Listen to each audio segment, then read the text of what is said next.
Listen, hold back on the floss for now. Josh is taking over the kitchen. Now, we don't mean to put any kind of pressure on you, but of course we are hanging out today with Dr. Michael Mol and his son Joshua Mol as well, who's going to be playing some music, his latest music for us a little bit later on. But right now we are in the kitchen, and he said to me that his dad is such a king in the kitchen.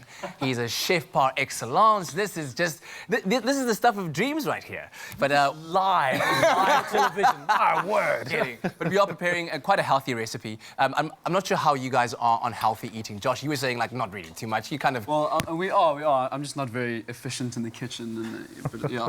But family-wise, do you guys tend to eat healthily? We do. Yeah. So we are generally low-carb, high-fat kind of family, or we're generally low-carb. I think that's just a good approach to life in general, kind of keeping our insulin levels low. And on the whole, the big idea with healthy eating, really, it's not that difficult. It's eat more real food, eat less junk food, and we try and really do stick to that. I mean, there's a moment when a box of cereal comes in and everyone's like, "Who bought this? This doesn't belong here. Toss this out!" And it gets a bit of an issue. But generally, we just avoid anything that goes ping in the microwave or that you have to drive through to pick up. If it walks, crawls, swims, or flies, dude, we'll eat it. Okay, so no ping on microwaves, and I'm hoping that you'll approve of this recipe. It's an aromatic Vietnamese-inspired lemongrass chicken dish. Looking good, with broccoli as well, one of my favorites. So I'm going to start off, I'll just stand up as well. So I've got the pestle and mortar on this side, and I'm going to mix our paste, right? That's right. Yeah. And you guys can start taking care of the chicken. Yes. I'll need a little bit of the olive oil, so don't use all of it in the pan. Josh, you know what to do. You tell Dad. So what's happening there, Josh? So I'm going to start with a little bit of olive oil. The cool thing about olive oil is it's healthy for you, and it doesn't lose its health benefits when you cook it, which a lot of oils do. So that's actually true. You can cook olive oil, and you can cook it at high heat. It's going to be as healthy as ever. Yeah. In the meantime, I've got some ginger in here. Parsley is going to go on in here, and some lemongrass, and a little bit of that olive oil. So we're going to basically make a little mixture there, Kat, and add that to the oil. I'm going to cook this for about 2 minutes and then add the chicken that Josh is busy sort of spicing to taste. There we go, there we go.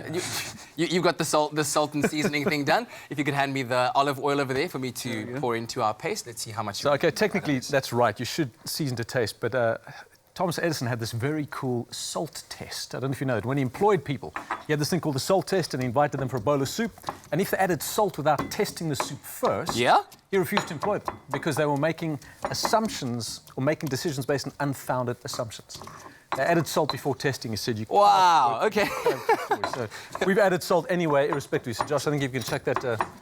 Now, before you add that in, I think the sauce comes first. The sesame oil is going to go in there, and then the paste is going to come on. I need to just work a little bit harder on my paste here because the ginger bits are still quite chunky. But I think I can leave them a little bit chunky, right, Kelly? Good. Yep.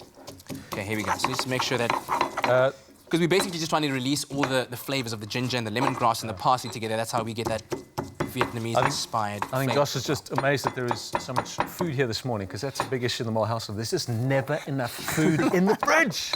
I mean, come on, guys, how hard is it to feed someone who just needs to feed 24/7? Okay, so I think this is that looks good, man. Let's toss it in. Josh, do you want to throw that in the pan? There you go.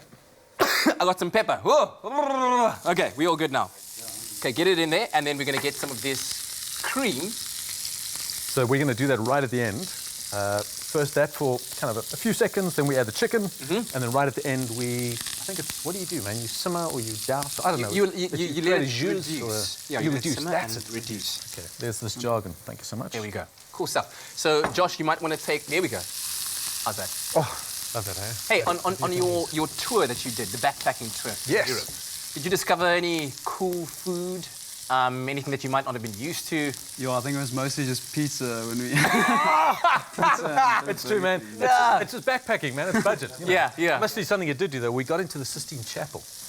And when you get into that final... I mean, that chapel is beautiful, but there's strictly no photography, all right? So, that's... Because it ages the artwork. Absolutely. But young Josh here takes an iPhone and subtly kind of goes to the middle of the chapel, and he takes a photograph, but it's on audio. And all you hear in this silence is people are admiring this artwork. You hear, oh no! Flash goes off, and next thing, cops everywhere and security guards, and it's just like, whoa! Seriously? And we just had to hightail it out of the Sistine Chapel, man. We've been there for like 3 minutes. Okay, get the chicken onto the pan already. Oh yeah, sorry, there we go. We forget about the cooking. I would. Glad they didn't catch you guys. Yeah. All right. If you're looking for this recipe, you can find it on our website, expressoshow.com. Okay. Gosh, I would do it literally minutes either side. I suppose you got to chicken a little more than that, hey? What And came first? It's, chicken it's or the nice. egg? It's nice and butterflied as well, so the surface area is quite smooth. Cool.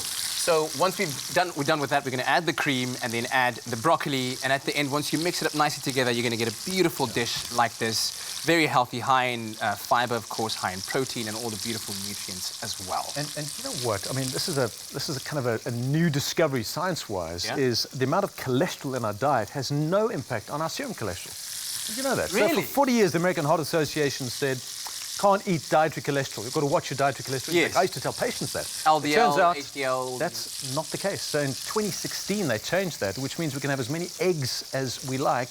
That cholesterol is not going to affect our serum cholesterol. How cool is that? Wow. Okay, there's something that I certainly flip didn't know. those By the way, on a scale of 1 to 10, how healthy would you rate this? I would rate that a 9. Wow. Yeah. That's All right. superb, particularly the broccoli. Get it into your get it into your menu. Try it out with the family. We're going to take a quick break, and when we come back, a live performance from Joshua Mol. No.